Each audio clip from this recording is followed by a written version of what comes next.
एक और धमाकेदार एपिसोड में आपका स्वागत है। पिछले एपिसोड में हमने देखा कि जिनवू टाइम को पीछे ले जाता है। कप्पन कनेक्शन का इस्तेमाल करके वो सीधा 10 साल पीछे पहुंच जाता है। ये वो वक्त था जब दुनिया में न तो कोई डंगन ब्रेक हुआ था, न कोई मॉन्स्टर था और न ही हंटर नाम की चीज का कोई वजूद। सब कुछ नॉर्मल था, एक आम सी दुनिया जहां लोग अपनी सिंपल लाइफ जी रहे थे। जिनवू अपनी फैमिली के साथ बहुत खुश था।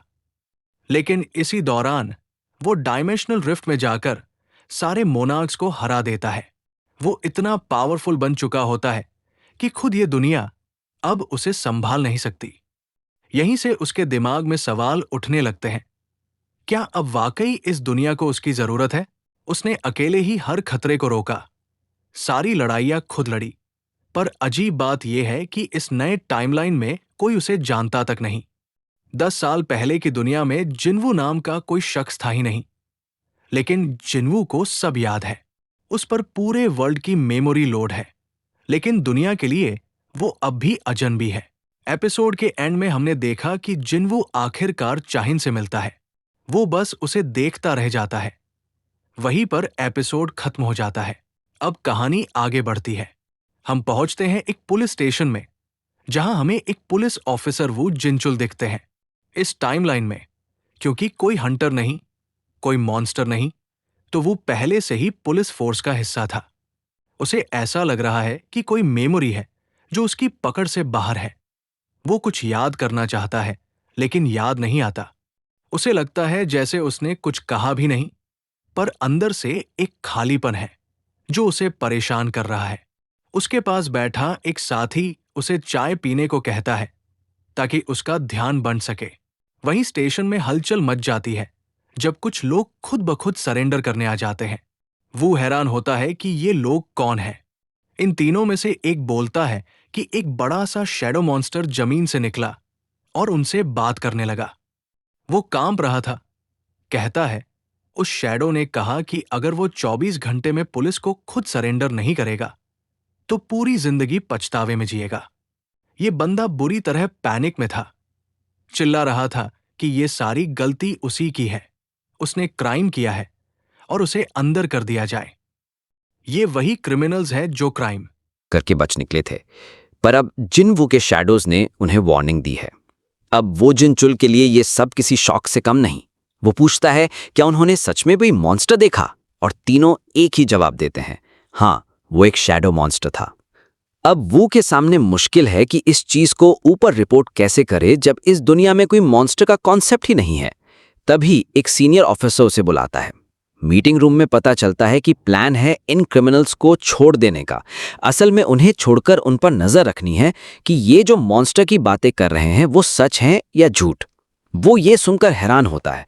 कहता है इन्होंने अपना क्राइम कबूल किया है, फिर उन्हें छोड़ना क्यों? मगर सीनियर समझाता है कि ये एक ट्रैप है। 24 घंटे के लिए उन्हें आजाद किया जाएगा और चुपचाप उन पर नजर रखी जाएगी। वो अब भी यकीन नहीं करता। कहता है मॉन्स्टर कुछ नहीं होता, हो सकता है नशे में हो। लेकिन तभी एक और ऑफिसर बोलता है कि इनका ड्रग टेस्ट क्लीन है। अब वो पूरी तरह उलझ गया है। तीनों अलग अलग जगहों से आए, उनका आपस में कोई कनेक्शन नहीं, फिर भी तीनों ने एक जैसे शैडो मॉन्स्टर की बात की है और उनके पास अब कोई ऑप्शन ही बचता, उन्हें छोड़ना ही होगा। तभी पता चलेगा कि बात में कितना सच है। क्रिमिनल्स को कोल्ड स्टोरेज रूम में रखा जाएगा, जहां स्ट्रॉन्ग ऑफिसर्स दूर से निगरानी रखेंगे। जैसे ही उन्हें वहां लाया जाता है, उनमें से एक फिर से पैनिक करने लगता है। चिल्ला रहा था कि उसे बाहर मत भेजो, वरना वो शैडो सोल्जर उसे मार देगा। लेकिन ऑफिसर सिर्फ इतना कहते हैं, यहां बस वही होगा जो हम चाहेंगे। पुलिस स्टेशन का माहौल एकदम टेंशन से भरा हुआ है। सब लोग शांत हैं, किसी को कोई अंदाजा नहीं कि अगले कुछ मिनटों में क्या होने वाला है। क्रिमिनल्स घबराए हुए हैं। उनमें से एक बार एक ही बात दोहराया जा रहा है कि वो हमें मारने वाला है। ऑफिसर्स उसे समझाते हैं कि कुछ नहीं होगा, हम तुम्हारे साथ हैं, तुम्हें गार्ड कर रहे हैं, शांत रहो। सबकी निगाहें घड़ी पे टिकी होती हैं। बस 10 मिनट बचे हैं 24 घंटे पूरे होने में। पूरा माहौल बदलने लगता है। वायुमंडल में हल्का सा दबाव महसूस हो रहा है, जैसे कुछ बड़ा होने वाला है। फिर टाइम पूरा हो जाता है। 24 घंटे बीत चुके होते हैं, लेकिन कुछ नहीं होता। क्रिमिनल्स खुद उलझन में है कि हमने जो देखा था वो यहाँ क्यों नहीं हो रहा। उनमें से एक तो झल्ला कर बोल पड़ता है कि क्या तुम लोग सच में गांजा वगैरह नहीं फूके हो? तभी एक क्रिमिनल बहुत गंभीर होकर कहता है, जो हमने देखा है वो सच है, हम चारों ने मिलकर देखा है।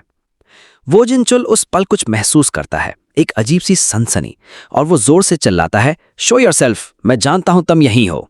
और फिर सब कुछ रुक जाता है। जमीन कांपती है और काली परछाइयों से निकलते हैं शैडो सोल्जर्स। पूरा पुलिस स्टेशन थर्रा उठता है। क्रिमिनल्स चीखने लगते हैं, लेकिन देर हो चुकी होती है। सैंग जिन वू के एंड सोल्जर्स बाहर आते हैं और बिना किसी दया के उन पर अटैक कर देते हैं। चीख पुकार, खून और मौत, सब कुछ एक ही पल में घट जाता है। वो जिनचुल अवाक है। वो चीखता है, ये सच में मॉन्स्टर्स हैं, 3-3 शैडो मॉन्स्टर्स। वो रिएक्ट भी नहीं कर पाता और सोल्जर्स उन क्रिमिनल्स को ब्रूटली मार डालते हैं। कोई दया नहीं, कोई मर्सी नहीं। जब सब खत्म होता है, वहां सिर्फ खून से लथपथ फर्श बचता है। और तभी एक एंड सोल्जर वू जिनचुल की तरफ मुड़कर देखता है और मुस्कुराता है। वो सन रह जाता है। मन ही मन सोचता है कि मुझे ऐसा लग रहा है कि मैं इस सिचुएशन से पहले भी गुजर चुका हूं। ये सब कुछ जाना पहचाना सा लग रहा है। भले ही समय 10 साल पीछे आ चुका है, लेकिन वो जिनचुल के अंदर की मेमोरीज कहीं ना कहीं बाकी हैं। तभी सीन कट होता है और हमें पता चलता है कि वो जो क्रिमिनल था, जिसकी सबसे पहले कन्फेशन आई थी, उसकी बॉडी तक नहीं मिली। वो बिना किसी ट्रेस के गायब हो गया। ऑफिसर्स अब उलझन में हैं कि ऐसे क्रिमिनल्स जो खुद अपना गुनाह कबूल करते हैं, उनके साथ ऐसा क्यों हो रहा है। वो जिनचुल से सवाल किया जाता है कि क्या तुमने कुछ देखा। वो झूठ बोल देता है, कहता है कि मैं तो बेहोश हो गया था, मुझे कुछ याद नहीं, जबकि उसे सब कुछ याद होता है। सीन बदलता है और हम देखते हैं कि वो जिनचुल अब चुपचाप अपनी रिसर्च में लग जाता है। उसे ये मामला अकेले नहीं छोड़ना है। दूसरे ऑफिसर से उसे पता चलता है कि फरवरी के एंड और मार्च की शुरुआत में क्रिमिनल्स की संख्या में अचानक गिरावट आई थी। ये आंकड़ा सामान्य नहीं था। दूसरा ऑफिसर हल्के अंदाज में बोलता है, शायद स्कूल शुरू होने की वजह से ऐसा हुआ होगा। मेरी आंटी की बुक शॉप में भी यही पैटर्न रहता है। वो जिनचुल गंभीरता से कहता है, शायद तुम्हें लगे कि ये बात फालतू है, लेकिन मैं इसे ध्यान में रखूंगा। सीन कट होता है और अब हम पहुंचते हैं एक स्कूल में। यहां सैंग जिन वू की नई जिंदगी की शुरुआत होनी थी। स्कूल का प्रिंसिपल का ऑफिस। वो क्लास टीचर को समझा रहा था कि एक नया स्टूडेंट आ रहा है। टीचर स्टूडेंट की फाइल खोलकर पढ़ता है। बाप एक फायर फाइटर, माँ हाउसवाइफ, ग्रेड्स अच्छे हैं, सब कुछ नॉर्मल। लेकिन नीचे एक नोट होता है, जब ये बच्चा एलिमेंट्री स्कूल में था तो 2 साल तक पूरी तरह गायब था। टीचर हैरान होकर पूछता है, 2 साल के लिए वैनिश, बिना किसी ट्रेस के। प्रिंसिपल सिर्फ इतना कहता है, हाँ, और अब वो हमारे स्कूल में पढ़ने आ रहा है। टीचर एक गहरी सांस लेता है और प्रिंसिपल से पूछता है, क्या आपको लगता है कि मैं इस लड़के को संभाल पाऊंगा। और फिर खुद ही जवाब देता है, आपको पता है मुझे कोबरा क्यों बुलाया जाता है। क्योंकि चाहे बच्चा कितना भी बिगड़ा हो, मेरी अपनी टेक्निक है, मैं सबको सीधा कर देता हूं। दृश्य कट होता है। स्कूल का मैदान, पीटी क्लास चल रही है, बच्चे लाइन में खड़े हैं। वहीं एक कोने में खड़ा है संग जिन वू। टीचर उसकी ओर देखता है और मन ही मन बोलता है, तो ये है वो लड़का जिसके बारे में प्रिंसिपल ने कहा था। हाँ, तेरे जैसे शरारती बच्चों को सुधारने में तो मजा आता है। वो गौर करता है कि जिनवू ने हाथ में ग्लव पहन रखा है, जो स्कूल के नियमों के खिलाफ है। मन में सोचता है, अब दिखाता हूं तुझे, मेरी क्लास में ये नहीं चलेगा। टीचर जिनवू पर चिल्लाता है, तुझे क्या लग रहा है, तो कहाँ है, ये स्कूल है, स्टेज नहीं। लेकिन जैसे ही जिनवू धीरे से पीछे मुड़ता है, टीचर एक पल के लिए जम जाता है। वो उसकी आंखों में एक अजीब सी गहराई, एक अलग ही ऑरा महसूस करता है। उसके शरीर का हर हिस्सा सुन्न हो जाता है और वो अचानक मुंह मोड़कर बाकी स्टूडेंट्स को डांटने लगता है। मन में बड़बड़ाता है, मैंने क्या देखा अभी, क्या वो सच था, क्या मैं उसके पीछे कुछ और देख पाया।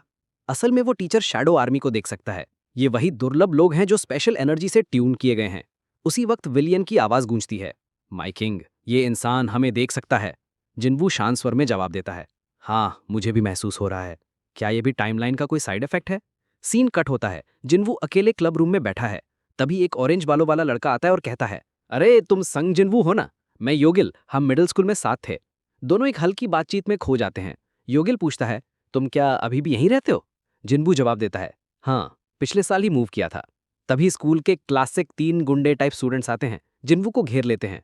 बोलते हैं, तू खुद को समझता क्या है, स्कूल में ग्लव पहन के कूल बनने आया है। वो उसका मजाक उड़ाने लगते हैं, क्या तेरे अंदर ब्लैक ड्रैगन की कोई पावर सील है जो तू छुपा रहा है।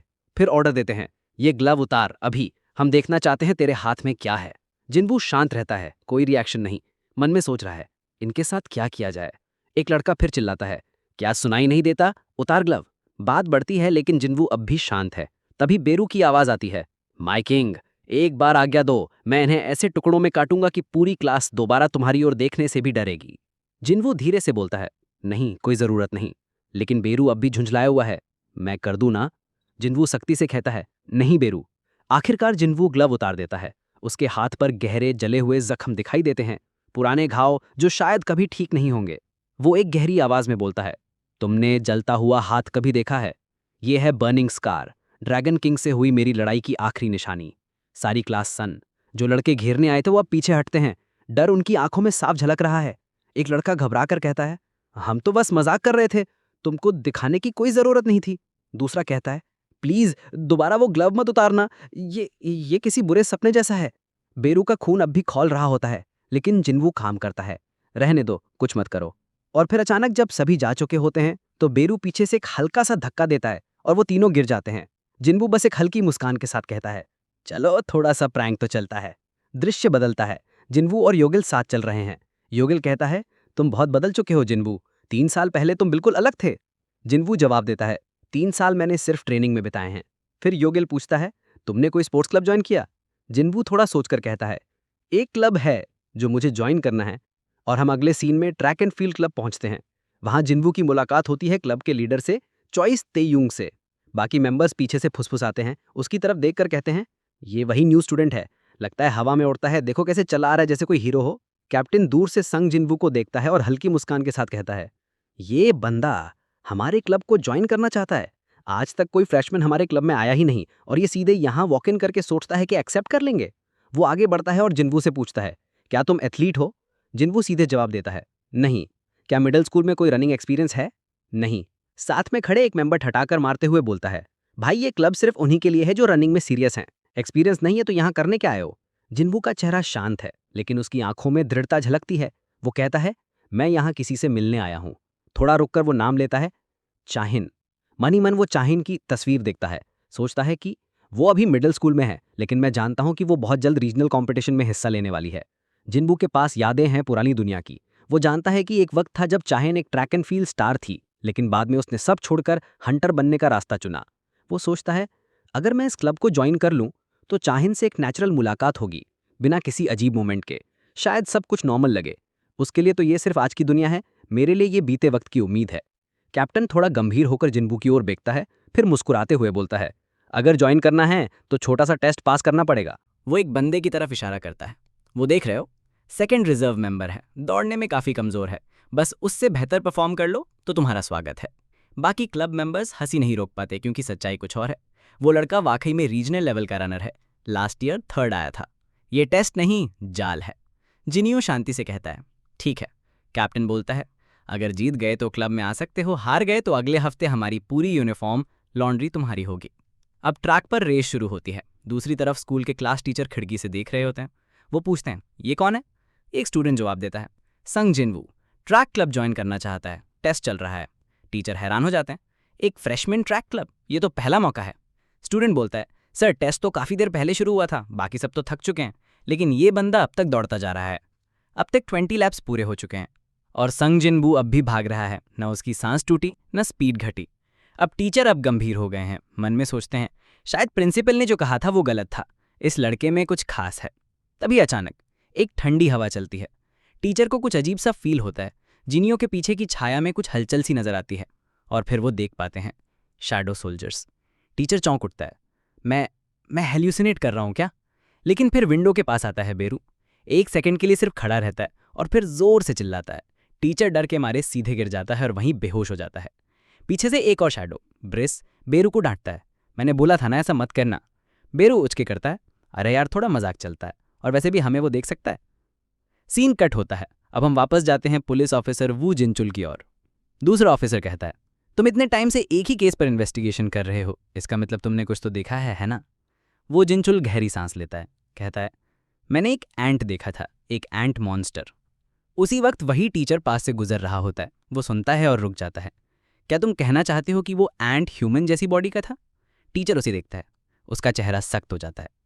हाँ, वो वैसा ही था और मुझे यकीन है तुम भी वही चीज़ देख चुके हो। सीन फिर कट होता है। ट्रैक एंड फील्ड क्लब की प्रैक्टिस जोरों पर है। एक मेंबर कहता है, हमारा गोल है रीजनल जीतना। टीचर पीछे से कहता है, गोल बड़ा रखो लेकिन रास्ता ईमानदार रखो, मेहनत करो, जीत खुद पीछे दौड़ती आएगी। और वहीं पर हम देखते हैं संग जिनवू अब भी उसी स्पीड में दौड़ता जा रहा है, बिना रुके। वहीं ओजिनचुल, एक पुलिस ऑफिसर जिसने कभी एक एंट मॉन्स्टर को अपनी आंखों से देखा था और अब वही स्कूल में पहुंच चुका है जहां पर संग जिनू पढ़ता है। पहले तो लगता है वह एक नॉर्मल स्टूडेंट है, लेकिन जैसे ही वो उसके सामने बैठता है उसे एहसास होता है कुछ तो अलग है इसमें। ओजिनचुल पूछता है, क्या तुमने कभी ऐसे मॉन्स्टर को देखा है? और वो एक ड्राइंग दिखाता है। जवाब में जीनो बोलता है, हाँ, टीवी शो में देखा है, बच्चों वाला। ओजिनचुल तो शॉक में ही चला जाता है, मैं इतना सीरियस था और ये बंदा मजाक समझ रहा है। लेकिन जाने से पहले जीनो वो ड्राइंग मांगता है और अपने पास रख लेता है। बेरू उस पर चिढ़ जाता है, कहता है ये मेरे जैसा नहीं दिखता। लेकिन जीनो सिर्फ इतना कहता है, मैं गॉड के बनाए रूल्स को तोड़ नहीं सकता, सब कुछ सच नहीं बता सकता। आखिर में ट्रैक क्लब के सारे मेंबर्स जीनो को इनवाइट करते हैं एक वेलकम पार्टी के लिए। जीनो उनके साथ चला जाता है और अब वो पल आने वाला है जब सब कुछ बदल जाएगा। जैसे ही सब कुछ शांत लगने लगता है, अचानक से वो जिनचुल वहां आ जाता है। वो संग जिनू की तरफ बढ़ता है, उसकी आंखों में गंभीरता, जैसे कोई अधूरी बात दोबारा खोलनी हो। वो कहता है, हमारी पिछली बातचीत अधूरी रह गई थी, क्या मैं थोड़ी देर और तुम्हारा समय ले सकता हूं? जिनू उसकी आंखों में झांकता है, फिर चुपचाप एक कोने की तरफ बढ़ जाता है। वहां खड़े होकर वो वॉजिनचुल से कहता है, बताइए, आपको क्या जानना है? लेकिन वॉजिनचुल शांत नहीं है, उसकी आंखों में एक सवाल है और वो सीधे पूछ देता है, मिस्टर संग, क्या वाकई में तुम ही हो? और यहीं से शुरू होती है वो कहानी जो अतीत की परतों से फिर से बाहर निकलने वाली है। 10 साल पीछे की दुनिया जहां कुछ नहीं याद रहना चाहिए था, वहां पर वॉजिनचुल को कैसे पता चला? इसका जवाब छुपा है उस टच में जब ऑरेंज जूस देते वक्त संग जिनू का हाथ हल्का सा छू गया था। उसी एक पल में कुछ ट्रांसफर हो गया। वॉजिनचुल के भीतर गूंजती है एक पुरानी आवाज, क्या आप मुझ पर भरोसा करते हैं? ये वही आवाज थी जो कभी रूलर्स और मोनार्क्स की जंग के समय संग जिनू ने सुनाई थी। और उसी पल वॉजिनचुल को फ्लैशबैक आने लगते हैं। Gates, magic beasts, shadow army और वो 27 साल की अकेली जंग। वो झुक जाता है, घबराहट में, बेचैनी में। और तभी संग जिनू कहता है, उस स्टूडेंट का नाम संग होवा है, मेरा नाम संग जिनू है। अब वॉजिनचुल सब कुछ याद कर चुका है। वो दुनिया जो सब भूल चुके हैं अब फिर से उसके सामने है, और अब वो अपने सामने खड़े इंसान को जानता है, एक ऐसा हंटर जो अब भगवान बन चुका है। फ्लैशबैक खत्म होता है। कितने साल हुए वहां? वो कहता है 27 साल। क्या कभी पछतावा हुआ? जिनो मुस्कुराता है, नहीं, कभी नहीं। अगर दोबारा करना पड़े तो मैं फिर से करूंगा।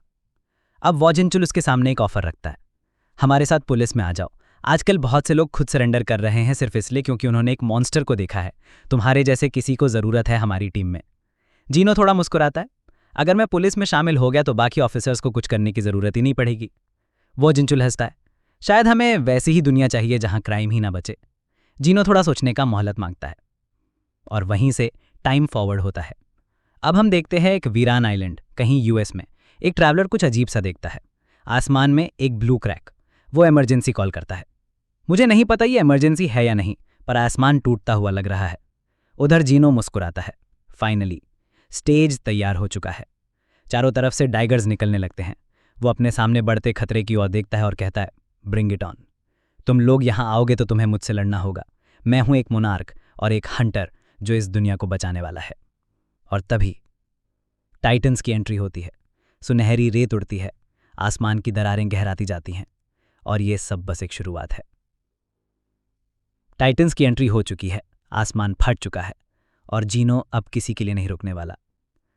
क्या ये लड़ाई सिर्फ एक मोनार्क की होगी या ये पूरी दुनिया की आखिरी जंग बनने जा रही है? पता चलेगा अगले एपिसोड में।